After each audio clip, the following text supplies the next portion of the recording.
Hey, Sean here from SpeedCubeReview.com. So let's talk about the GTS version 2. Now I have three different versions of this. We have the stickered one, the white plastic, and I'm actually removing the stickers because I'm going to be putting on full fitted ones from SpeedCube Shop, and stickerless. So the stickerless shades are the same bright shades you've been seeing for the past year or two that you've seen in pretty much all of the major 3x3s. Now before I go into the full detail of the cube, there was an issue in the packaging of these. Some people got version 1 cubes in their box with version 2. So the way you can make sure, there's all these little things about each individual piece that I'll show a little bit later on, but if your cube has caps and there's a lot of tracks on the corners, it's a version 1. If it's not capped and they're actually like a 3-piece corner design and it's without tracks, that's a version 2. Now I haven't heard of too many of these issues, but they are out there. So the puzzle is 55.5 millimeters, which is a millimeter smaller than the old version 2. It's going to be the same size as the Volk 3. So in the hands it kind of feels like that, and it's a similar weight. This is a little bit more rounded edges though. The big thing with the version 2 I've found though is that it's very flexible. And I think that more has to do with the light springs, because all modern cubes today are quite flexible, but it has a light spring similar to what you saw in the Hualong, where it just kind of wanted to move. And honestly, I didn't really like it that much. You know, it's a good puzzle and I was able to get good times in it, but it just seemed wobbly to me. I didn't enjoy it.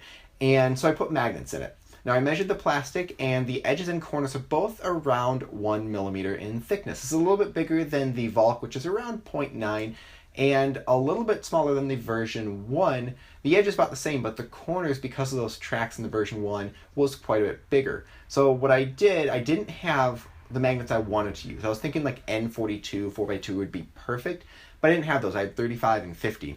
So I put N50 in the edges and N35 in the corners. It doesn't make a weird imbalance. It actually kind of averages out. There's probably more math to it, but that was pretty close to N42. And now that I put those magnets in it, this is probably one of my favorite puzzles to use. It's so much fun.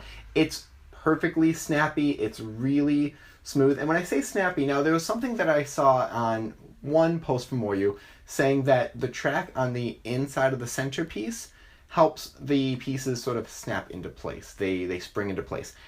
I couldn't feel that at all. But now that I put the magnets in, it does feel a little more snappy. Like not just the magnets clicking, but it just feels like it lines up. So in my mind, I wish there was some heavier springs in it. If you like flexible cubes, if you really like the Hualong, you're going to love this. If you liked the version 1, but thought it was maybe a little bit too wobbly, this one's going to be a little bit more so. It's not that one is better than the other. And before, I get all the questions in the comment section of GTS version 2 versus version 1, or GTS version 2 versus Volk, or versus GAN. Neither is better. This is a different feeling puzzle. It's a bit more wobbly than most. It's smaller than the old one and even the GAN, but it's really solid feeling. There's no holes in the pieces, so it kind of has that solid feeling you would get from the GAN. After I put magnets in it, I realized the feeling is really similar to the Aolong GT. And I don't mean, the way that the GT was kind of clicky, but the way the plastic was. The GT was completely smooth on the pieces. There were no tracks on it, which is a lot like what this is, although the GT had caps. And so it has that nice, smooth feeling. This is a really nice puzzle. I highly recommend, if you're used to putting magnets in puzzles, do it. If you've never done it before, check my tutorial on the Volk and also my tutorial that I did where it's a 2x2 through 5x5. I'll link that playlist in the description. It's exactly the same thing. It's a 3-piece design for corner, 2-piece for edges, and you just put 2 in, do the rest from there. And make sure you do 2 first and do the rest from there. Don't just randomly magnetize edges and corners. One more thing before I forget, the stickers are a little bit different.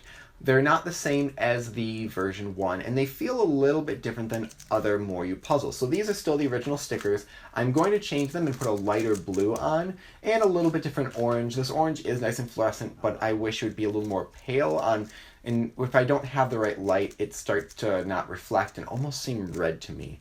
But the blue I want a little bit lighter than what it is right here. The stickers remind me of the ones that are on the vault. When I peeled some of them off of the white cube, they stretched a lot. They weren't really hard, and they're nice. I don't think they're going to chip very easily. You know, all stickers are going to get damaged at some point if you are not careful with it and nails are not cut and just, you know, just general usage. But these are a little bit different. They're much nicer. They're not going to peel and have that white background like you did on the version 1. So thank you very much. Please leave your thoughts and questions in the comment section below. Hit like, subscribe for more content like this in the future. And as always, stop by speedqbreview.com for more news and reviews.